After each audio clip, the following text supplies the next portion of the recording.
How to fix TCL Wi-Fi not connecting. Now this could be somewhat a common problem. So with something like this, there's usually a few things you could go ahead and try, but before that, you could have to try the most common things before doing anything that is greater than this. So first of all, you can try restarting everything. So turn off your TCL TV. You can unplug it from the wall for 60 seconds. Just go ahead and find your little outlet and just plug it out. So you can also unplug your Wi-Fi router for around 30 seconds. Pretty much the same as the TV. Do a reset with your TV and your router itself. So once that's done, you can plug the router back in and the TV and wait for it to fully reconnect. So this fixes temporary network bugs 80% of the time. You can also go ahead and double check the Wi-Fi. So you can go ahead to your Wi-Fi settings over here. You can re-enter your Wi-Fi password carefully. So you can go ahead and choose the network that isn't properly connecting.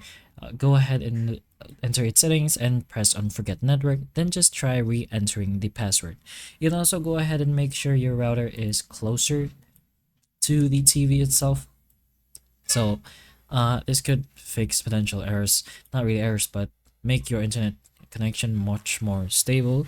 So with that, you can also try using an Ethernet cable. So if you look at the back of your TV and see something like this, and there is an Ethernet port, there's another thing you can choose to do that will directly connect your router to your TV, and that is by using an Ethernet cable.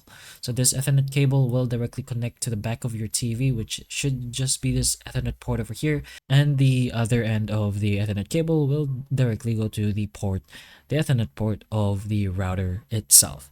But other than that, you can go ahead and try doing the first options, which was the reset, or if you don't have a cable itself, just try checking if it is caused by unstable connection by bringing your router closer to your TV. You can also try using a different device to see if your connection works properly, and if it doesn't, then that means it's probably just the internet that's acting up and not the TV itself. But those are a few things you can keep in mind to use as basis to help you potentially fix this problem. So hopefully the information of this video can help you, and if it can, please like and subscribe for more videos like this, and that's all.